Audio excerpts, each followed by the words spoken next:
नमस्कार दोस्तों और जय हिंद दोस्तों। काजल क्लासेस में आप सभी का स्वागत है। आज हम पढ़ेंगे अनेक शब्दों के लिए एक शब्द। तो दोस्तों मेरे वीडियो को अंत तक जरूर देखिएगा। वीडियो पसंद आने पर मेरे चैनल को सब्सक्राइब और मेरे वीडियो को लाइक और अपने मित्रों के साथ शेयर करिएगा। तो आइए अपनी क्लास शुरू करते हैं। दोस्तों कभी कभी हम अपनी भाषा में अनेक शब्दों के स्थान पर एक शब्द बोलकर भाषा को आकर्षक और प्रभावशाली बनाते हैं। तो आइए एक उदाहरण द्वारा समझते हैं। जैसे मान लीजिए राम चित्र बनाता है। राम चित्र बनाता है। यहाँ एक शब्द क्या है? राम चित्र बनाता है।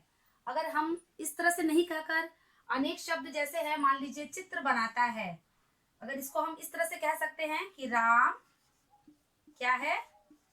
चित्रकार है। राम क्या है? चित्रकार है।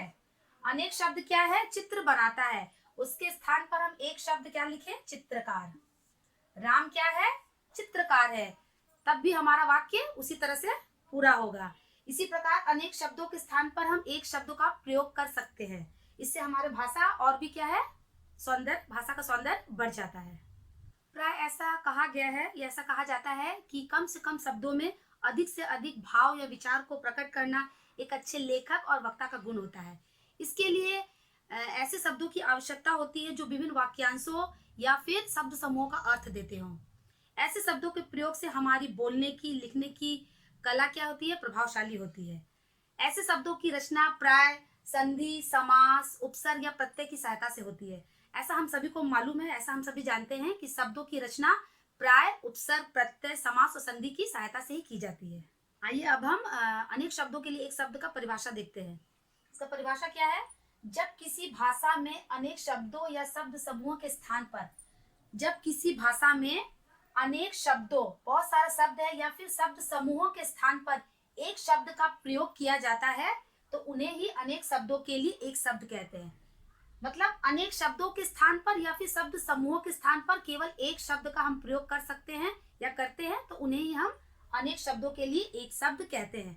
जैसे मान लीजिए शाक और सब्जी खाने वाले शब्द समूह के लिए किस तरह का एक शब्द होगा? उसे हम कहेंगे शाकाहारी। साग, जो साग खाता है और सब्जी खाता है उसके लिए हम लोग किस तरह का शब्द प्रयोग करते हैं? शाकाहारी।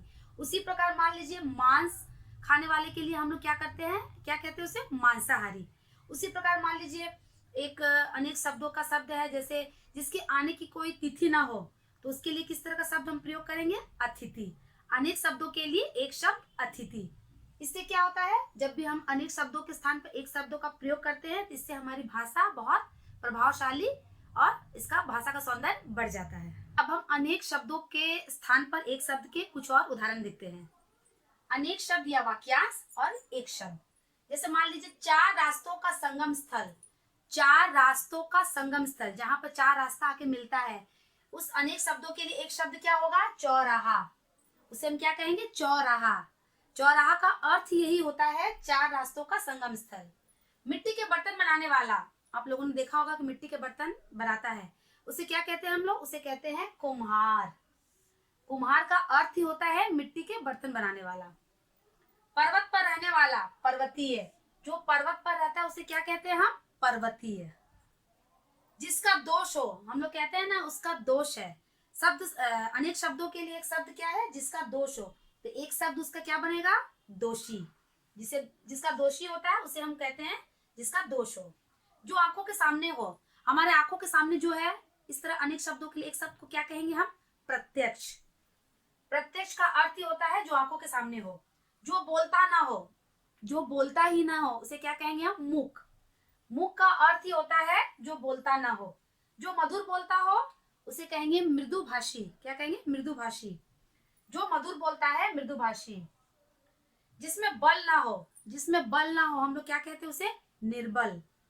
निर्बल का अर्थ ही होता है जिसमें बल ना हो। आप इसे एक बार पॉज करके नोट कर लीजिए। जिसमें बल हो, जिसमें बल हो उसे क्या कहेंगे? सबल। सबल का अर्थ ही होता है जिसमें बल हो। जिसका दोष ना हो उसे क्या कहेंगे हम? निर्दोष। निर्दोष का अर्थ ही होता है जिसका दोष ना हो। जानवरों को चराने वाला, जानवरों को चराने वालों को क्या कहते हैं हम लोग? चरवाहा। चरवाहा। जानवरों को चराने वाला चरवाहा, चरवाहा का अर्थ ही क्या बताता है कि ये जानवरों को चराने वाला है। जानने की इच्छा रखने वाला, जानने की इच्छा रखने वालों को क्या कहते हैं? जिज्ञासु। जैसे आप लोग है ना, पढ़ने की इच्छा रखते हैं और जानने का इच्छा भी रखते हैं, तो आप भी क्या हुए? जिज्ञासु हुए। जानने की इच्छा रखने वाला जिज्ञासु। जिसके माता पिता हो, जिसके माता पिता रहते हैं, उसे क्या कहते हैं हम लोग? सनाथ। सनाथ का अर्थ ही होता है जिसके माता पिता है। भगवान करे आपके और हमारे सभी, हम सभी के माता पिता हमेशा हो, हमेशा हमारे साथ रहें। जिसके माता पिता हो उसे सनाथ कहते हैं। जिसके माता पिता न हो, अनाथ। जिसके माता पिता नहीं रहते हैं उसे हम अनाथ कहते हैं। जिसमें शर्म ना हो, बेशर्म। तो बेशर्म का अर्थ ही होता है जिसमें शर्म न हो, उसे ही हम क्या कहते हैं? बेशर्म। दोस्तों, आज की क्लास में हमने अनेक शब्दों के लिए एक शब्द की परिभाषा और उसके उदाहरण पर पढ़ाई की। उम्मीद करती हूँ कि आपको आज का वीडियो अच्छा लगा होगा। आप भी इसे घर पर प्रैक्टिस करिएगा और अभ्यास करते रहिएगा। मिलते हैं अपने आने वाले नेक्स्ट वीडियो में एक नए विषय के साथ।